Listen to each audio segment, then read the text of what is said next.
Shalom, anak-anakku niakari SMA Sion Makassar, sibuntulu kimotere annewat tua, ripat pelajaran bahasa dan sastra Makassar. Nah, anne alloa la pelajar ki ia muntu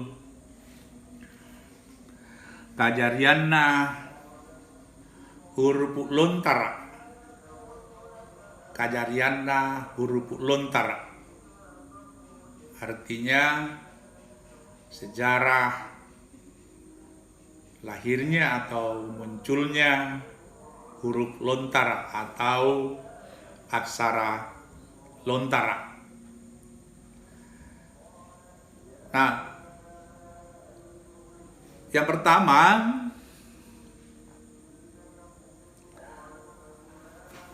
lontara itu secara etimologi itu terdiri dari dua suku kata, yakni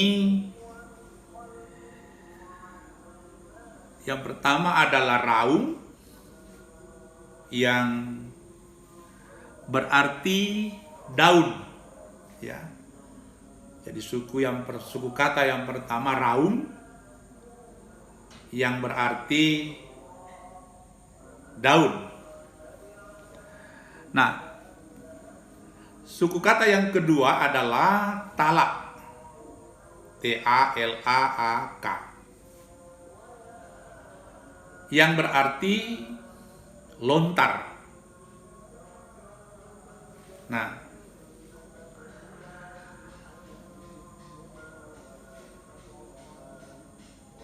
jadi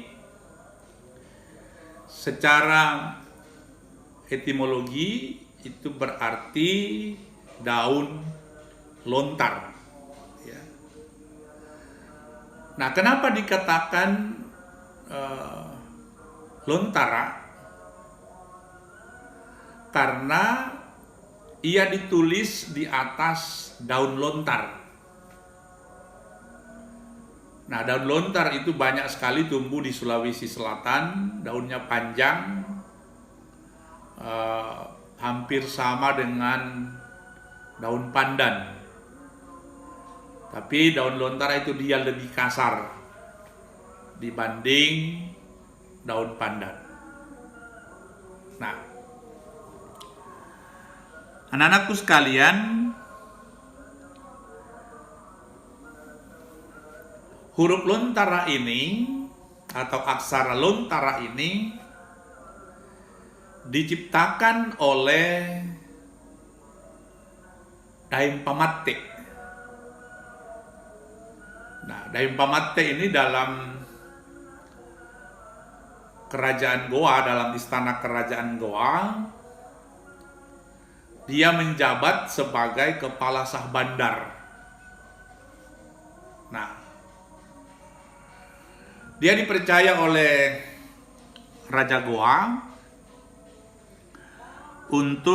atau dia diminta oleh Raja Goa yang ke-9, ya, jadi Raja Goa yang ke-9 bernama Daeng Matandre Karaeng Manguntungi, yang bergelar Karaeng Tumapak Risi Kalonna. Nah, jadi dia diminta oleh Raja Goa ke-9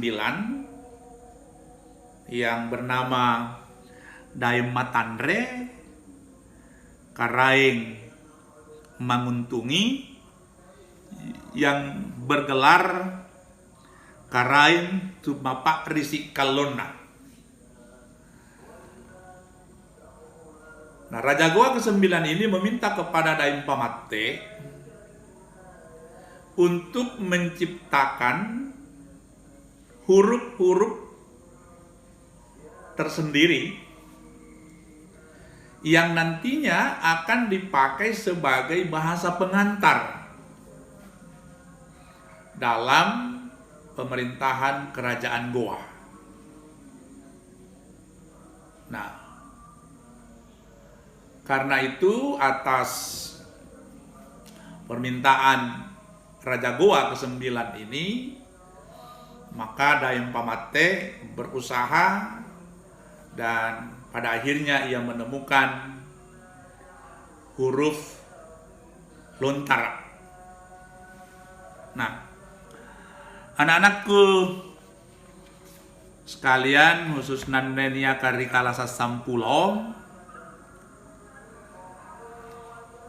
atas perintah Raja Goa ke-9, maka pada tahun 1538, Dayang Pamate berhasil menemukan atau berhasil menciptakan aksara Lontara atau huruf-huruf Lontara. Nah, yang kemudian ini menjadi bahasa pengantar dalam kerajaan Goa. Sebelum Islam masuk di kerajaan Goa, huruf Lontara itu terdiri dari 18 huruf. Nah, kemudian setelah Islam masuk dan mendapat pengaruh dari Islam, maka jumlah hurufnya berubah menjadi 19 huruf. Nah, jadi begitu secara singkat sejarah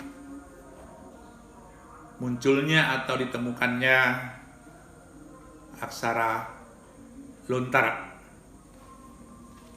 Nah, lalu bagaimana bentuk aksara Lontara ini?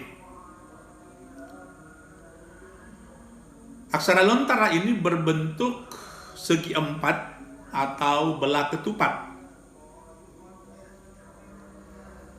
Nah, ini berangkat dari filosofi orang Sulawesi Selatan, atau lebih khusus lagi filosofi orang Makassar, bahwa manusia itu terdiri dari 4 unsur. Nah, keempat unsur itu adalah tanah atau disebut butta. Ya, butta atau tanah. BUT baru A, butta. Nah, unsur yang kedua adalah jekne. Jekne itu bahasa Indonesianya air. Jekne itu JEK, atau bisa pakai tanda petik di atas, baru NE, baru K, jekne. Ya, pakai K di belakang, tapi rata-rata huruf K di dalam bahasa Lontara itu tidak dibunyikan. Nah, unsur yang ketiga adalah api. Ya, unsur yang ketiga adalah api, atau bahasa Makassarnya PP. Ya, P E P E baru pakai K. Ya, jadi unsur yang ketiga itu adalah PP atau api. Nah, unsur yang keempat adalah angin, ya, atau angin dalam bahasa Indonesia atau udara. Nah, jadi sekali lagi bahwa huruf lontara itu berbentuk segi empat atau belah ketupat, di mana sesuai dengan filosofi orang Makassar bahwa manusia itu terdiri dari 4 unsur. Unsur yang pertama adalah buta atau tanah. Unsur yang kedua adalah jekne atau air. Unsur yang ketiga adalah pepe atau api. Dan unsur yang keempat adalah angin atau udara.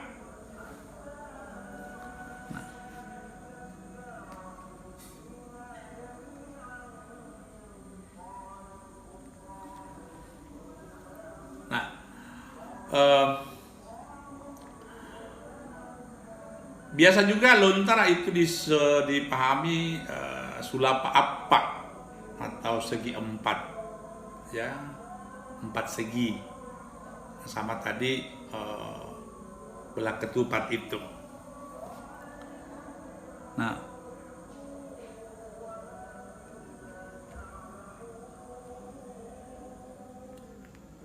Nah, anak-anakku, ini kari SMA Sion khususnya kala sasampulo sikama mirong pelajaran taan lewat tua. Nah, salam punna misari jaki buku magasing, atau kalau kita diberi kekuatan oleh karaing tu kahasaya atau Tuhan yang berkuasa, maka kasibuntul kimotere minggu labat tua untuk kelanjutannya pelajaran taane watua. Sikam memerung, salam